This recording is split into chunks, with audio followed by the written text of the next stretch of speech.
Tuxum hujayralari. Gipofiz allaqachon faollashtiruvchi gormonlarni yubormoqda. FSG va LG miqdori oshdi. Shunday ekan, sinovni boshlaymiz. Faqat bittangiz bu yerdan tuxum hujayraga aylanish uchun chiqib ketasiz. Omadingiz kelsa, mos juftingizni topasiz va birga embrionga aylanasizlar. 5 va 14 raqamlar cheklashtirildi. Bachadon naychalari uzoq yo'l. Hech kim yo'lda qolib ketmasligi kerak. 9, 12 va 15 raqamlar chiqarib yuborilsin. Juda yaxshi. 11 raqam, sen ancha kuchli o'syapsan. Shunday davom et. Ikkinchi sinov. Mos juft topish uchun faqat 24 soat bor.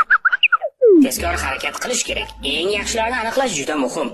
Salom go'zalim. Kino ko'rish uchun uyimga boramizmi? O, zo'r-ku. Mayli ketdik. Cheklatildi. Juda oson rozi bo'ling.